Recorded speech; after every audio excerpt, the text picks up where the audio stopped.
Hello friends, welcome back to our YouTube channel.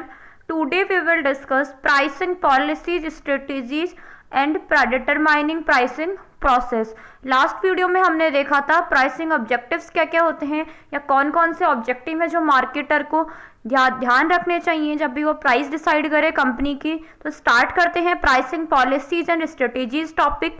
ये जो topic है वो यूजफुल हो सकता है आपके, यदि आप बीबीए स्टूडेंट हैं या एमबीए स्टूडेंट हैं या फिर आप एनटीए यूजीसी नेट कॉमर्स या मैनेजमेंट स्टूडेंट है। ये टॉपिक बहुत ही इंपॉर्टेंट है, अक्सर इसमें से क्वेश्चन पूछे जाते हैं। तो हम देखते हैं क्या क्या पॉलिसीज हैं प्राइस डिसाइड करने की और कौन कौन सी मेथड्स है जो हम प्राइस डिसाइड करते टाइम हम यूज करते हैं। यदि आप हमारे चैनल पे न्यू है तो प्लीज़ हमारे चैनल को सब्सक्राइब करें, लाइक करें और शेयर करें। स्टार्ट करते हैं, देखते हैं प्रोसेस ऑफ प्राइस डिटर्मिनेशन। देखो, जब भी हम प्राइस को सेट करते हैं हमारे पास ये 6 स्टेप होती हैं। सबसे पहले हम क्या करते हैं, प्राइसिंग ऑब्जेक्टिव। सपोज कीजिए आपने पढ़ा होगा प्लानिंग, जैसे मैनेजमेंट की फर्स्ट स्टेज जिसे बोलते हैं प्लानिंग। तो प्लानिंग जब भी हम पढ़ते हैं तो उसके अंदर हम देखते हैं उसकी फर्स्ट प्लानिंग की जो प्रोसेस है उसकी फर्स्ट स्टेप होती है सेटिंग द ऑब्जेक्टिव। वैसे ही सेम केस है प्राइस में, हम कुछ भी स्टार्ट करते हैं या कुछ भी डिसीजन लेते हैं तो सबसे पहले हमारे ऑब्जेक्टिव हमें डिसाइड होने चाहिए कि हमारे ऑब्जेक्टिव्स क्या क्या है। तो इसी तरह प्राइस में भी सेम चीज़ है कि हमें सबसे पहले हम क्या डिसाइड करते हैं, हमारे ऑब्जेक्टिव्स क्या क्या हैं, प्राइसिंग ऑब्जेक्टिव क्या क्या है हमारे। सेकंड है डिटरमाइन डिमांड। जब हमारे ऑब्जेक्टिव डिसाइड हो जाएंगे कि हमारे ऑब्जेक्टिव क्या क्या है, ऑब्जेक्टिव्स की जो वीडियो है वो लास्ट वाली में हमने बहुत अच्छे से ब्रीफली हमें उन्हें डिस्कस किया था। अब देखते हैं डिटरमाइन डिमांड। जब हमें पता चल जाएगा कि हमेरी जो ऑब्जेक्टिव है या प्रॉफिट ओरिएंटेड है या सेल्स ओरिएंटेड है, उसके बाद हम देखेंगे कि हमारी डिमांड कितनी है प्रोडक्ट की, एक्सपेक्ट करेंगे या उसको डिटरमाइन करने की ट्राई करेंगे। उसके बाद हम उसकी क्या करेंगे, कॉस्ट एस्टिमेट करेंगे कि इस प्रोडक्ट की कितनी कॉस्ट हो सकती है। क्योंकि जब तक आप अपने प्रोडक्ट की कॉस्ट एस्टिमेट नहीं करेंगे तो आप उसके प्राइस भी डिसाइड नहीं कर सकते। फर्स्ट ऑफ ऑल आपको पता होना चाहिए कि आप जो भी प्रोडक्ट का प्रोडक्शन कर रहे हैं उसकी प्राइस कितनी आने वाली है, उसी हिसाब से आप क्या करेंगे, उसकी प्राइस डिसाइड करेंगे। फिर है कंपटीटर एनालिसिस।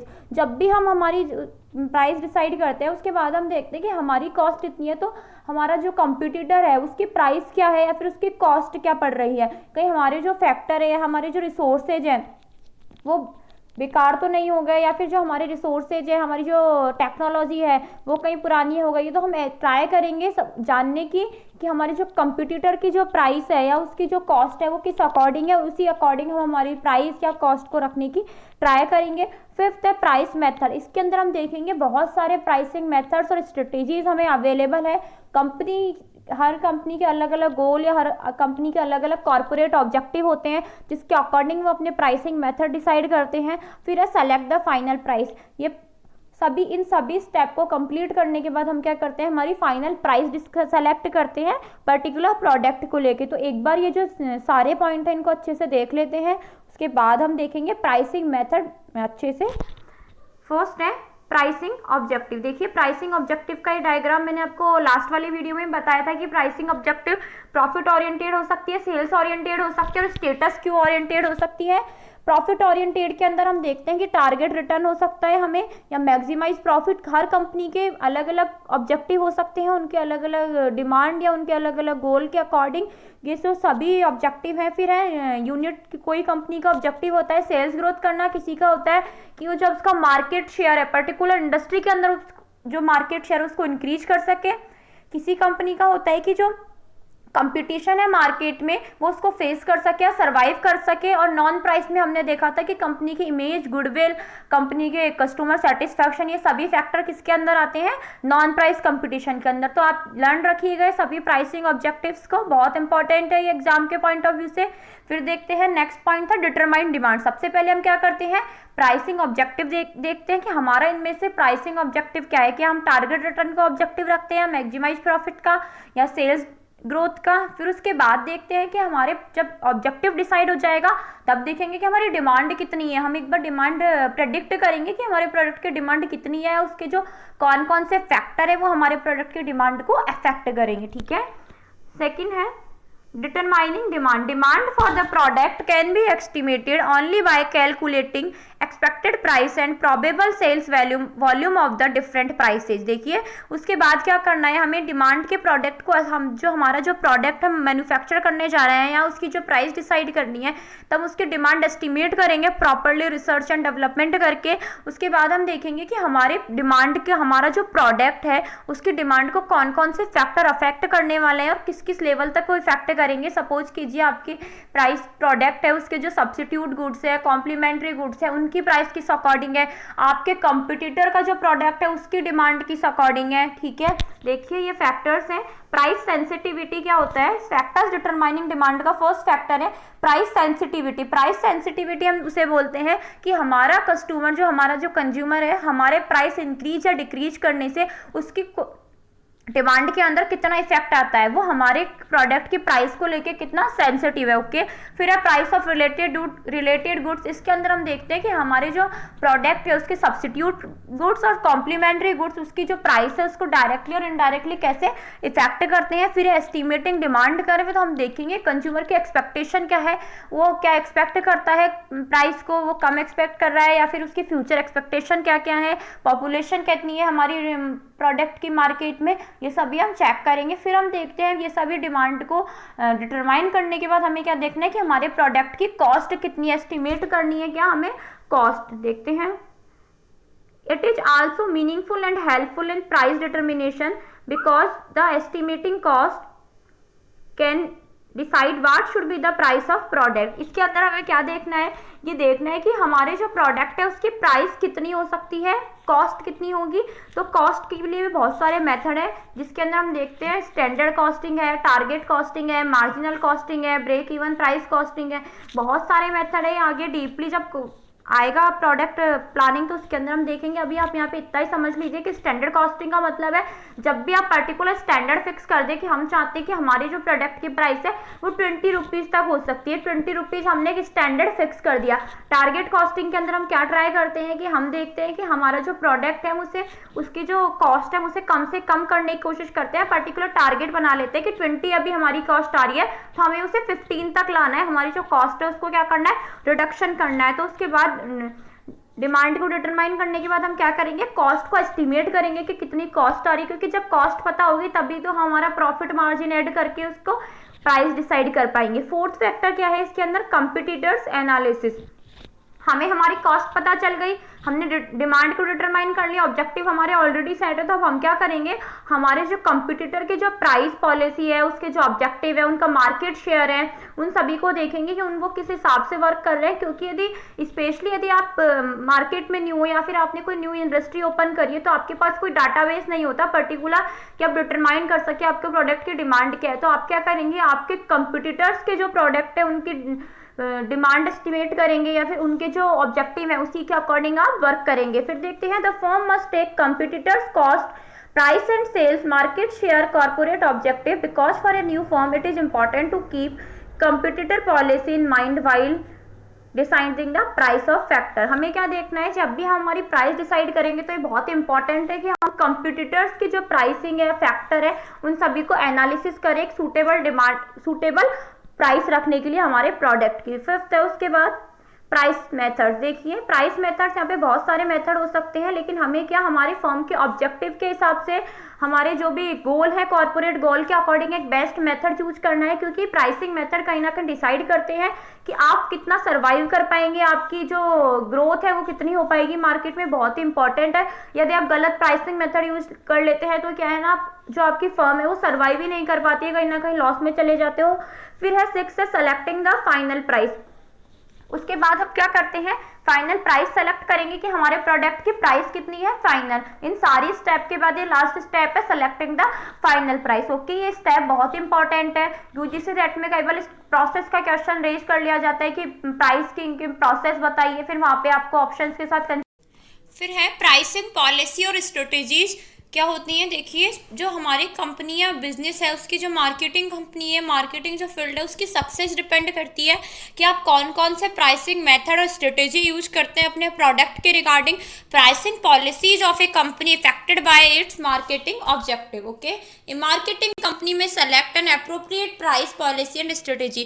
कंपनी को अप्रोप्रिएट प्राइस और पॉलिसी यूज करनी चाहिए अपने प्रोडक्ट की प्राइस को प्लेस करने के लिए। देखते हैं प्राइसिंग स्ट्रेटेजीज कौन कौन सी हो सकती है। अभी हमने क्या पढ़ा था कि प्राइसिंग प्रोसेस, जब भी हम प्राइस डिसाइड करेंगे किसी प्रोडक्ट की तो उसकी प्रोसेस क्या क्या है। उसके बाद देखते हैं कि जो प्राइसिंग मेथड हमने पढ़े थे, कौन कौन से मेथड होते हैं प्राइस डिसाइड करने के, वो देखते हैं, या उसको स्ट्रेटेजी भी बोल सकते हैं हम।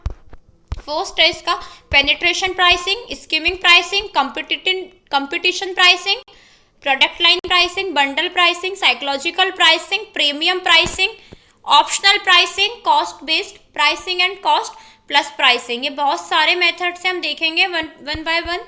फर्स्ट है पेनिट्रेशन प्राइसिंग। देखिए पेनिट्रेशन प्राइसिंग क्या होती है, जिसके अंदर हम सबसे पहले हम प्रोडक्ट बना रहे हैं तो स्टार्टिंग में उसकी जो रेट है वो लो सेट कर देते हैं, जिससे कि हमारे प्रोडक्ट का क्या बढ़े, मार्केट शेयर बढ़े। सपोज कीजिए हम कोई बिस्किट बनाने की कंपनी है, एफएमसीजी कंपनी है हमारी, हम 5 रुपीज़ का जो बिस्किट जो जनरली सेल होता है मार्केट में, हम 2 या 3 रुपीज़ का सेल कर रहे हैं, क्योंकि हम क्या चाहते हैं कि हमारे कंपनी का जो मार्केट शेयर है वो इंक्रीज हो जाए। तो ऐसे ही ये स्ट्रेटेजी क्या होती है, पेनिट्रेशन प्राइसिंग। इसे क्या बोलते हैं, पेनिट्रेशन प्राइसिंग। देखिए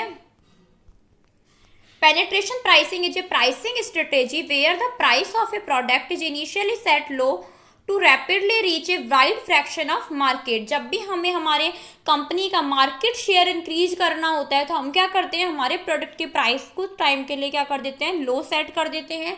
penetration pricing examples include an online news website offering 1 month free subscription based service और बैंक। जैसे कि हम देखते हैं नेटफ्लिक्स से अमेजन प्राइम जब हम देखते हैं तो हम क्या देखते हैं कि इसके अंदर लिखा होता है ट्राई 1 मंथ फ्री ट्रायल। तो इसके अंदर क्या है, सबसे पहले हमें वो फ्री ट्रायल देंगे और उसकी वजह से अपना क्या मार्केट शेयर इंक्रीज करेंगे, और उसके बाद क्या उसकी रेट है वो चार्ज करने लग जाएंगे, तो उससे उनकी क्या है, प्रॉफिट इंक्रीज होगा। सेकंड है इसके अंदर स्कीमिंग प्राइसिंग। देखिए स्कीमिंग प्राइसिंग कौन सी होती है, पेनिट्रेशन प्राइसिंग के अपोजिट है।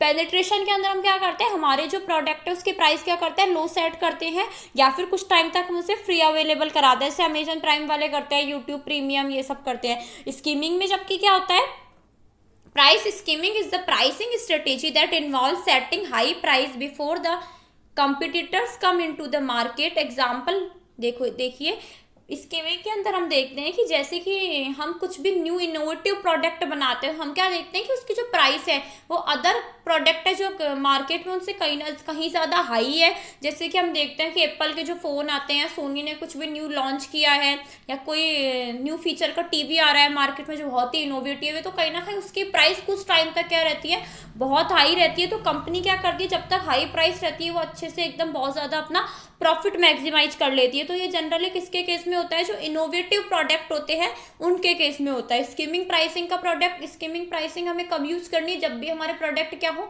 इनोवेटिव हो, तब हमें यूज करनी है। ओके, फिर देखते हैं थर्ड है competition pricing. Competition pricing consist setting the price at the same level as one competitors. Competition pricing में हम देखेंगे कि हम प्राइस कैसे डिसाइड करते हैं, कंपिटिटर्स के अकॉर्डिंग, कि हमारा जो कंपिटिटर है उनकी प्राइस क्या है, उसी अकॉर्डिंग क्या हम हमारे प्राइस की जो हमारे प्रोडक्ट है उसकी प्राइस चार्ज कर लेते हैं। फिर है प्रोडक्ट लाइन प्राइसिंग। देखिए इसके अंदर क्या है, जो कंपनी बहुत सारे प्रोडक्ट बनाती है, मतलब उसकी जो प्रोडक्ट्स है उसकी लाइन होती है। दैट मीन्स आपने प्रोडक्शन प्लानिंग में पढ़ा होगा कि आप नेस्ले है वो बहुत सारे प्रोडक्ट बनाती है, अमूल है बहुत सारे प्रोडक्ट बनाती है, तो या फिर उसके जो एक ही प्रोडक्ट है उसके बहुत सारे टाइप होते हैं। जैसे कि कोई भी, जैसे सोनी है सपोज कीजिए, उसके अंदर कोई सा फ़ोन बना रही है, तो हर फ़ोन के अंदर कुछ कुछ डिफरेंट फीचर हैं, अलग है कुछ सभी एक दूसरे से, तो वो क्या है, प्रोडक्ट लाइन बना रही है, अपने ही प्रोडक्ट की बहुत सारी क्या बना रही है, वो लाइन या बहुत सारे प्रोडक्ट बना रही है, कुछ कुछ चेंज करके उनके फीचर्स के अंदर। तो ये क्या है, it is a price in which retailers use to separate goods and into various cost. जहाँ पे क्या करते हैं, कॉस्ट अलग अलग रख देते हैं, उनके कुछ चेंज कर देते हैं फीचर्स के अंदर। जो प्रोडक्ट लाइन प्राइस है हमारी, उसके भी बहुत सारे पार्ट हैं। देखिए pricing different products with in the same product है डिफरेंट प्राइस, इसे क्या बोलते हैं, प्रोडक्ट लाइन प्राइसिंग। एग्जाम्पल देखिए जैसे होटल इंडस्ट्री वाले होते हैं, इसका एक होटल वाला एग्जांपल भी हो सकता है। वो क्या करते हैं, अलग अलग उनके रूम तो सेम ही है, प्रोडक्ट तो उन्हीं का है, लेकिन वो क्या प्राइस डिफरेंट चार्ज कर रहे हैं। जैसे कि रूम के भी उन्होंने बता रखे हैं, डीलक्स है, सुपर डीलक्स है, लग्जरी है, तो उसी हिसाब से वो क्या प्राइस को चेंज करते हैं, या उनकी जो फैसिलिटीज है उसके अकॉर्डिंग वो अपनी प्राइसेज को चेंज करते रहते हैं, या स्टार के अकॉर्डिंग वो अपनी प्राइस चेंज कर देते हैं। जब इसके अंदर जो कॉमन स्ट्रेटेजीज है प्रोडक्ट लाइन प्राइसिंग की, वो देखेंगे कि इसके अंदर कौन प्रोडक्ट, जब हमारी कंपनी है उसके अंदर हम बहुत सारे प्रोडक्ट बना रहे हैं, हमारे सेम लेवल ऑफ प्रोडक्ट नहीं है, हम बहुत सारे प्रोडक्ट बना रहे हैं, डिफरेंट डिफरेंट प्रोडक्ट है, तो हम कौन कौन से मेथड यूज कर सकते हैं हमारे प्राइस को लेके, और इससे हमारा प्रॉफिट भी क्या हो, इंक्रीज हो सके। देखिए फर्स्ट है कैप्टिव प्राइसिंग। देखिए कैप्टिव प्राइसिंग क्या होता है, कैप्टिव प्राइसिंग हम जब आप अडॉप्ट करते हैं, जहाँ कोर प्रोडक्ट की प्राइस है वो तो क्या रखी जाए, जनरली लो, और कैप्टिव प्रोडक्ट है उसकी प्राइस क्या हो, हाई। जैसे कि इसके अंदर बेस्ट एग्जांपल लिया जाता है जिलेट की जो रेजर और ब्लेड्स आती है। रेजर कहीं ना कहीं कॉस्टली आता है, जो कस्टमर को एक ही बार परचेज करना होता है, और ब्लेड्स बहुत ही सस्ती आती है। जब भी कंपनी सेल करती है तो वो देख करती है कि ठीक है ब्लेड्स के साथ रेजर ले लीजिए, इससे आपको ये बेनिफिट होगा, या ब्लेड्स के, या वो रेजर जब सेल करते हैं तो कुछ ना कुछ ब्लेड्स फ्री दे देते हैं। या फिर ये प्रिंटर, और इनके अंदर भी इसका देख सकते हैं कि प्रिंटर कुछ कॉस्टली बहुत दे देते हैं, और इनको एकदम लो कॉस्ट के जिसको सभी बियर कर सके उस कॉस्ट को। तो ये जो प्राइसिंग है, जो दो प्रोडक्ट्स की, जहाँ पे कोर प्रोडक्ट को तो क्या होता है लो होता है इसकी प्राइस, और जो कैप्टिव प्रोडक्ट है उसकी प्राइस क्या होती है, हाई होती है। ओके, फिर देखते हैं लीडर प्राइसिंग। लीडर प्राइसिंग के अंदर क्या होता है, लॉस लीडर प्राइसिंग भी हम इसे बोलते हैं। Loss leader pricing is a marketing strategy that involve selecting one or more retail products to be sold below cost. देखिए इसके अंदर सबसे बेस्ट एग्जांपल है, जैसे कि आप डी मार्ट जाते हैं, बिग बाजार जाते हैं, तो हम देखते हैं ठीक है 100 रुपये किलो वाला प्याज वो 50 रुपये में दे रहे हैं, या फिर 100 रुपये वाली आपकी जो दाल है, या कुछ भी आपका A to Z कोई भी सामान है, आपके बिस्किट है, वो 50 रुपीज़ में दे रहे हैं। वो आपको ठीक है, वो एक प्रोडक्ट आपको 50 रुपीज़ का दे रहे हैं, तो आप कहीं ना कहीं ठीक है, अरे यार एडवर्टीजमेंट आया है, अमेजन का कोई भी प्रोडक्ट है इतना सस्ता है, चलो ठीक है अपन जाके देखते हैं। तो वो आपको अपने डोर पे बुलाने के लिए कुछ प्रोडक्ट्स की प्राइस इतनी लो रख देते हैं, क्योंकि कहीं ना कहीं आप इतनी दूर जाएंगे मार्केट, तो ये तो है नहीं कि आप एक बिस्किट उठा के ले आएंगे, आप उसके साथ में भी कुछ और परचेज करेंगे, वहाँ इतने सारे प्रोडक्ट्स रहते हैं। तो इसके अंदर क्या है, लॉस लीडर प्राइसिंग या लीडर प्राइसिंग क्या है, जब भी आप ऐसी स्ट्रेटेजी यूज करते हैं कि कुछ एक या दो रिटेल प्रोडक्ट्स की जो प्राइस है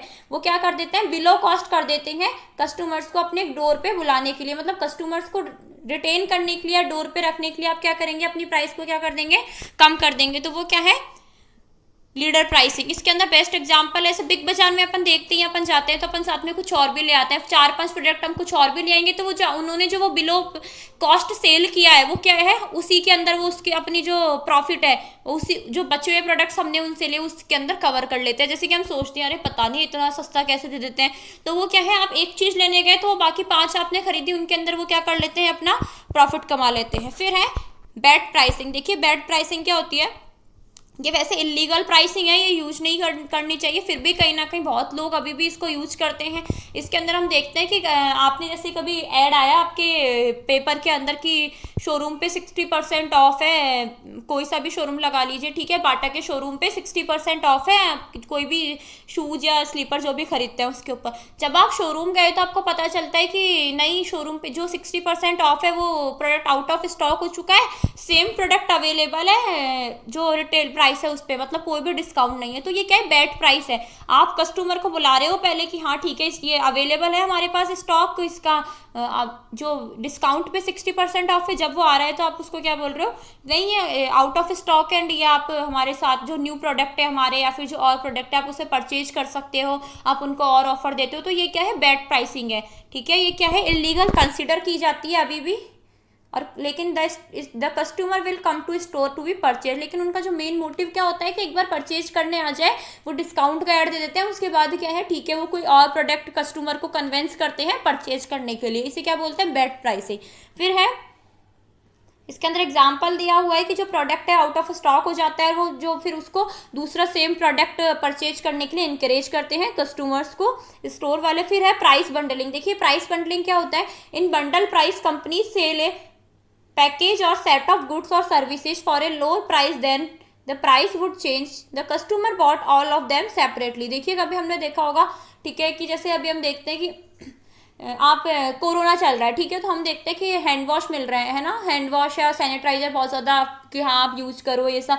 तो हम देखते हैं कि यदि सैनिटाइजर कोई कंपनी सेल कर रही है तो वो क्या करेंगी, सैनिटाइजर को 2 पीस सेल करने के साथ यदि उनके मास्क भी हैं तो वो इन सबको तीनों को यदि अलग अलग सेल करती है डिफरेंट डिफरेंट पैकेट्स में, तो उसकी प्राइस बताते हैं 200। और यदि वो साथ में सेल कर रहे हैं तो वो बोलते हैं कि आप ये जो तीनों साथ में लेंगे, बंडल लेंगे इनका, तो आपको कितने का पड़ेगा, 180 का। तो कस्टमर अट्रैक्ट हो जाता है कि ठीक है ऐसे अपने 20 रुपीज सेव हो रहा है। तो ये क्या है, प्राइस बंडलिंग। कहीं ना कहीं कंपनी का जो प्रोडक्ट सेल नहीं हो रहा वो उसको भी वो इस बंडल के साथ सेल कर देती है। तो ये क्या, कई बार कंपनी जब उसके पास प्रोडक्ट एक्स्ट्रा होता है तो वो ऐसी स्ट्रेटेजी यूज करती है या फिर अपने प्रोडक्ट का प्रमोशन के लिए भी यूज करती है। जैसे कभी हमने देखते हैं हम शैम्पू परचेज करते हैं तो साथ में कंडीशनर फ्री का ऑफर आता है कि आप इतने में ले लीजिए, ये साथ में लेंगे तो आपको इतने का ऑफर पड़ेगा। तो जब भी उन्हें किसी अपने और प्रोडक्ट का भी क्या करना होता है, एडवर्टीजमेंट करना होता है। जैसे हिमालय का शैम्पू आपने परचेज किया, वो कोई कंडीशनर अभी उन्होंने न्यू लाया है मार्केट में, आपको पता नहीं है, तो वो क्या करेंगे, आपने अपने पर्टिकुलर शैम्पू के साथ उसका छोटा सा सैशे या पैकेट आपको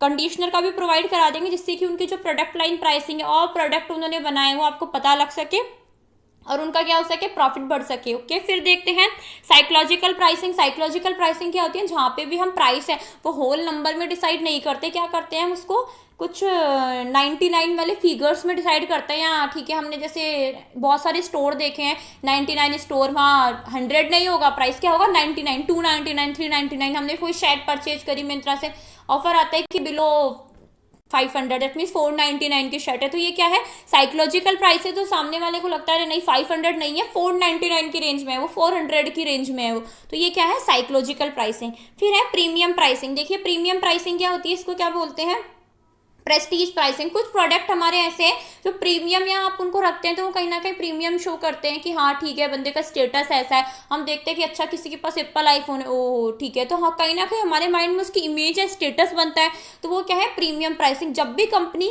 ऐसे स्ट्रेटेजी यूज करती है कि वो अपने प्रोडक्ट की जो प्राइस है वो अदर कंपटीटर से थोड़ी हाई रखती है, क्योंकि उससे ऐसा लगता है कि यदि लो रखेगी तो उसके प्रोडक्ट की जो प्रेस्टीज है, प्रीमियम है, वो कम हो जाएगी। तो और यदि उसके कस्टमर को भी उसका परचेज नहीं करेंगे, जैसे डायमंड है, मर्सिडीज है, आपका BMW है, तो ये सब क्या यूज करते हैं, प्रीमियम प्राइसिंग यूज करते हैं। क्योंकि यदि हम देखते हैं अच्छा इसके पास BMW है, इसके पास आईफोन है, तो आपके माइंड में कहीं ना कहीं क्या बनता है, एक स्टेटस बनता है पर्टिकुलर इंडिविजुअल का। फिर देखते हैं ऑप्शनल प्राइसिंग। ऑप्शनल प्राइसिंग के अंदर है, optional pricing is a method of pricing that has becoming increasingly popular in airline industry. Plane tickets are generally priced fairly low, but the airlines charge customer for other traveling expense. देखिए क्या बोल रहा है, optional pricing क्या है, suppose कीजिए जैसे कि आप एयरलाइन में आप जा रहे हैं, आपने टिकट लिया है, तो क्या है, टिकट के प्राइस एकदम नॉर्मल होते हैं, लेकिन आप जो उसके साथ फैसिलिटी यूज कर रहे हैं, आपको आपका खाना है या फिर जो आपके लगेज के चार्जेस है, ये सब क्या है, कंपेरिजन हाई है, तो इसके अंदर क्या कर लेते हैं, वो अपना प्रॉफिट बना लेती हैं कंपनीज। फिर है कॉस्ट बेस्ड प्राइसिंग। देखिए इसके अंदर क्या है, in this method cost of manufacturing products is the key factor in price determination. इसके अंदर कॉस्ट है वो की फैक्टर होता है हमारे प्राइस डिसाइड करने के अंदर, ठीक है। सबसे पहले है cost plus pricing. Cost plus के अंदर हम क्या देखते हैं कि सबसे पहले हमने हमारी कॉस्ट डिसाइड करी, उसके बाद हमने डिसाइड किया कि हमारा क्या परसेंट कितना चाहिए, हमें टारगेट रिटर्न कितना चाहिए। सपोज कीजिए आपने एक प्रोडक्ट बनाया, आपने बिस्किट का पैकेट बनाया 100 रुपीज़ का, आपने सोचा मेरी कॉस्ट है 100 रुपीज़ की आई है, तो अब मैं इसकी प्राइस क्या सेट करूँ, तो आपने क्या सोचा, ठीक है 100 रुपीज़ मेरी कॉस्ट आई है, बट 10% इसके ऊपर प्रॉफिट रख लेता हूँ, तो आपने उसके ऊपर 10% प्रॉफिट रखा, तो आपकी प्राइस कितनी आ गई, 110 फाइनल प्राइस। ओके, तो ये क्या है, कॉस्ट प्लस प्राइसिंग स्ट्रेटेजी। आपने पहले कॉस्ट डिसाइड करी, उसके अंदर कुछ परसेंट ऐड किया आपने प्रॉफिट का, और वो क्या कर दिया आपने, फाइनल प्राइस कर दिया। फिर उसके बाद है मार्जिनल प्राइस। मार्जिनल प्राइस के अंदर हम क्या देखते हैं, इसके अंदर तो हमने टोटल कॉस्ट के अंदर ऐड किया, उसके अंदर हम क्या करते हैं, हमारी जो वेरिएबल कॉस्ट है उसके अंदर हम क्या करते हैं, हमारे जो प्रॉफिट का परसेंट है वो कुछ ऐड कर देते हैं। लेकिन ये जो अप्रोच है वो क्या है, शॉर्ट टर्म सिचुएशंस के लिए यूज की जाती है मार्जिनल प्राइसिंग। फिर है break even pricing. Break even price देखिए क्या होती है, जब भी हमारी जो टोटल फिक्स्ड कॉस्ट है और जो टोटल वेरिएबल कॉस्ट है वो इक्वल हो, दोनों को प्लस कर दे हम। सपोज कीजिए आपने बिस्किट बनाया या फिर आपने कोई कॉपी बनाई है, ठीक है, आपने रजिस्टर बनाने की फैक्ट्री है आपकी, तो एक रजिस्टर बनाना है, तो आप देखते हैं कि आपकी जो वेरिएबल कॉस्ट है वो क्या आती है, 60 रुपीज़ आती है पर रजिस्टर, ठीक है। फिर आप देखते हैं कि हमारी फिक्स्ड कॉस्ट कितनी लग रही है, दैट मीन्स जो फिक्स है फैक्ट्रीज की कॉस्ट है, जो सैलरी है वो यदि आप प्रोडक्शन करो तो भी और नहीं करो तो भी वो जानी है, वो कॉस्ट रिकर आपको करनी है, तो वो क्या है, 10 रुपीज है, ठीक है। तो आपकी जो प्राइस क्या रखेंगे आप 70 रुपीज अभी, क्योंकि आप इसके अंदर देखते हैं ब्रेक इवन के अंदर क्या है, आप नो प्रॉफिट और नो लॉस पे काम कर रहे हैं, आपकी 70 ही कॉस्ट और 70 आपने क्या रखी है, प्राइस सेट करी है, ओके। फिर देखते हैं एक बार इसका रिवीजन कर लेते हैं फटाफट से। हमने आज क्या क्या पढ़ा क्विकली 2 मिनट्स में। देखिए हमने क्या देखा था, प्रोसेस देखी थी, कौन कौन से प्रोसेस है प्राइस डिटर्मिनेशन की। फर्स्ट स्टेप क्या थी, उसके अंदर ऑब्जेक्टिव देखे थे हमने। ऑब्जेक्टिव आप लास्ट वाली वीडियो में एकदम अच्छे से समझा रखे हैं हमने, और यहाँ पे भी डिस्कस कर ली है। ऑब्जेक्टिव डिसाइड करेंगे हम सबसे पहले, फिर ऑब्जेक्टिव डिसाइड हो जाएंगे एक बार हमारे, तो हम क्या देखेंगे कि हमारे प्रोडक्ट की डिटरमाइन करेंगे डिमांड कितनी एक्सपेक्ट हो सकती है, हम कितनी हो सकते हैं, कौन कौन से फैक्टर उसको इफेक्ट करेंगे। फिर हम देखेंगे कॉस्ट कितनी है हमारे प्रोडक्ट की कॉस्ट एस्टिमेट करने के बाद हम क्या करेंगे, कंप्यूटर के एनालिसिस करेंगे, उसकी कॉस्ट कितनी है, उसके ऑब्जेक्टिव कितने हैं, वो कौन से प्राइसिंग मेथड यूज करते हैं। उसके बाद क्या करना है, हमें एक प्राइस मेथड देखते हैं कि इतने सारे प्राइस मेथड है। उसके बाद हम क्या करते हैं, एक सेलेक्ट कर लेते हैं फाइनल प्राइस को कि हमें इस अकॉर्डिंग प्राइस चार्ज करनी है और हमारी कितनी प्राइस होगी, ओके। फिर देखते हैं, ये स्टेप हमने देख ही लिए हैं सारे कि प्राइसिंग मेथड और प्राइसिंग स्ट्रेटेजी कौन कौन सी, ये बहुत ही इंपॉर्टेंट है। ये जो प्राइसिंग है वो नेट हो या बीबी हो या आपका एमबी हो, कहीं ना कहीं सभी जगह पूछी जाती है, तो प्लीज इसे ध्यान से पढ़िएगा, क्योंकि एक बार आप बहुत कंफ्यूजिंग भी है, साथ में ये पेनिट्रेशन क्या है, स्कीमिंग क्या है। लेकिन यदि आप एक बार अच्छे से समझ लेंगे कंसेप्ट और एग्जाम्पल के साथ इसे याद रखने की कोशिश करिएगा कि हाँ इसका एग्जाम्पल ऐसे है, तो आपको बहुत इजी रहेगा समझने के अंदर। तो देखिए पेनिट्रेशन के अंदर हमने क्या पढ़ा था, जब भी हम पहले क्या करते हैं, लो प्राइस सेट कर देते हैं मार्केट शेयर को इंक्रीज करने के लिए, ठीक है। जैसे कि हम क्या करते हैं, हमें इसके आप एग्जाम्पल, बेस्ट एग्जाम्पल है अमेजन का ले सकते हैं, फ्री ट्रायल वाला, या फिर आप ठीक है 5 रुपीज का बिस्किट आप 2 रुपीज में सेल कर रहे हैं अपने मार्केट शेयर को इंक्रीज करने के लिए, ठीक है। या यूट्यूब प्रीमियम भी 1 मंथ के लिए आपको फ्री मिलता है। ये जो एग्जाम्पल है वो किसके, पेनिट्रेशन प्राइसिंग के। लो प्राइस सेट करेंगे, मार्केट शेयर को क्या करेंगे, हमारे को इंक्रीज करेंगे। सेकेंड है स्कीमिंग प्राइसिंग। स्कीमिंग के अंदर हम क्या देखेंगे कि हम शुरू में क्या करते हैं, इनोवेटिव प्रोडक्ट जब हम लाते हैं, तो ये सबसे पहले तो ये बात याद रखिएगा, स्कीमिंग प्राइसिंग कब यूज होती है, जब भी हम इनोवेटिव प्रोडक्ट्स लेके आ रहे हैं मार्केट में। उसके बाद क्या कर रहे हैं हम इनोवेटिव प्रोडक्ट्स लाने के बाद कि जो हमारे प्रोडक्ट्स हैं जैसे एप्पल है, ये सब है, तो इनके प्राइस क्या देखते हैं हम, स्टार्टिंग में थोड़े हाई रहते हैं, बाद में अपने आप लो हो जाते हैं, लेकिन क्योंकि कहीं ना कहीं टेक्नोलॉजी में ये काम आती है मोस्टली की स्कीमिंग प्राइसिंग। फिर देखते हैं कंपटीशन प्राइसिंग के अंदर हम प्राइस किस अकॉर्डिंग सेट करते हैं, हमारे कंपटीटर के अकॉर्डिंग उनकी प्राइस कितनी है, उसी अकॉर्डिंग हम क्या करते हैं, हमारी प्राइस सेट कर लेते हैं। प्रोडक्ट लाइन प्राइसिंग क्या होती है, जहाँ पे हमारे बहुत सारे प्रोडक्ट हैं और हम उनकी प्राइसिंग डिसाइड करते हैं और हमारे प्रॉफिट को क्या करते हैं, मैक्सिमाइज करते हैं। इसके अंदर फर्स्ट देखा था हमने कैप्टिव प्राइसिंग। कैप्टिव प्राइसिंग के अंदर क्या है, हम 2 प्रोडक्ट सेल कर रहे हैं, तो एक की प्राइस तो हम लो रख देंगे और एक की थोड़ी हाई रख देंगे, तो हमारा क्या हो जाता है, प्रॉफिट मैक्सिमाइज हो जाता है और हमें मार्केट शेयर को भी हम कैप्चर कर पाते हैं। फिर लीडर प्राइसिंग हम देखते हैं कि बिग बाजार और जो डीमार्ट और ये सब यूज करते हैं। आप एक सामान को, 1 या 2 सामान को जो रिटेलर वो गुड्स है उनको क्या कर देते हैं, वो बहुत लो कॉस्ट कर देते हैं, बाकी की सेम कॉस्ट रहती है, तो उससे क्या है, वो अपना प्रॉफिट कहीं ना कहीं जो अदर प्रोडक्ट्स है उनके अंदर अर्न कर लेते हैं। फिर बैड प्राइसिंग है, इलीगल है कहीं ना कहीं, जैसे स्टोर वाले एडवर्टीजमेंट निकाल देते हैं कि आप इतने आइए हमारे 60% ऑफ है, उसके बाद ऑफ वाला आउट ऑफ स्टॉक हो जाता है, फिर वो दूसरा गुड्स परचेज करने के लिए आपको इनकरेज करते हैं। फिर प्राइस बंडलिंग के अंदर हम क्या देखते हैं कि आप बंडल में सेल करते हैं, आपकी कंपनी के 4 प्रोडक्ट्स आप बंडल में सेल कर देंगे। कुछ यदि आप कस्टमर को दिखाएंगे कि आप अलग अलग लेते हैं तो 240 प्राइस है, साथ में लेते हैं तो 200 प्राइस है, तो वो क्या है, प्राइस बंडलिंग है। फिर है साइकोलॉजिकल प्राइसिंग के अंदर हम पर्टिकुलर राउंड फिगर में प्राइस सेट नहीं करते, जैसे 99 कर दिया, 399, 299, ऐसे क्या करते हैं हम प्राइस सेट करते हैं। फिर अब प्रीमियम प्राइसिंग को प्रेस्टीज प्राइसिंग भी बोल सकते हैं। ये स्टेटस शोइंग प्राइस होती है कहीं ना कहीं, कुछ मैन्युफैक्चरिंग इसको चला के, जैसे कि जो भी हमारे बहुत ही सब्यसाची है या मनीष मल्होत्रा, जो भी इनके जो डिजाइनर क्लोथ्स हैं, इनकी प्राइस देखेंगे बहुत हाई होती है, और यदि आप उसकी फर्स्ट कॉपी मार्केट में खरीदते हैं तो बहुत आराम से आपको एकदम रीजनेबल कॉस्ट मिल जाती है, लेकिन आप उनके पर्टिकुलर स्टोर से खरीदते हैं तो बहुत ही कॉस्टली होती है। तो ये सब क्या प्रीमियम प्राइसिंग कौन यूज करते हैं, वो डिजाइनर क्लोथ्स जो होते हैं उनके लिए, या फिर आपके मर्सिडीज, BMW जो कहीं ना कहीं स्टेटस शोइंग करते हैं आपके इंडिविजुअल का, ओके, वो होती है प्रीमियम प्राइसिंग। फिर देखते हैं ऑप्शनल प्राइसिंग के अंदर हम क्या देखते हैं कि जो हमारे प्रोडक्ट है उसके जैसे सपोज कीजिए आप एयरलाइन इंडस्ट्री में आपको ट्रैवल करना है, उसके अंदर तो आप क्या देखते हैं कि आपके टिकट की प्राइस तो एकदम नॉर्मल है, इतना तो चार्ज होगा ही। उसके बाद देखते हैं उसके साथ जो ऑप्शंस अवेलेबल है, जैसे कि आपको आपका जो फूड है, आपका जो लगेज चार्ज है, ये सब क्या है बहुत ही हाई रहते हैं, तो उससे क्या है वो अपना प्रॉफिट क्या है वो इंक्रीज कर लेते हैं। फिर है कॉस्ट बेस्ड प्राइसिंग, इसके अंदर जो प्राइस डिसाइड होती है वो किसके अकॉर्डिंग होती है, कॉस्ट के हिसाब से। फर्स्ट है इसके अंदर कॉस्ट प्लस, सेकंड है मार्जिनल प्राइसिंग और थर्ड है ब्रेक इवन प्राइसिंग के। आई होप आपको ये सब समझ आया होगा, और यदि कोई भी डाउट है किसी भी प्राइसिंग को लेके तो प्लीज़ हमारे कमेंट सेक्शन में कमेंट करें कि, और यदि आपने हमारा चैनल को सब्सक्राइब नहीं किया तो हमारे चैनल को सब्सक्राइब करना ना भूलें। Okay guys, thank you so much, bye bye. और यदि एक और बात, यदि आप हमारे टेलीग्राम चैनल ज्वाइन करना चाहते हैं, पीडीएफ के लिए आपको फ्री पीडीएफ चाहिए हम जो पढ़ा रहे हैं उसकी, तो आप हमारे टेलीग्राम चैनल को ज्वाइन करें। इसका लिंक हम आपको डिस्क्रिप्शन बॉक्स में दे देंगे। Okay guys, thank you, bye bye.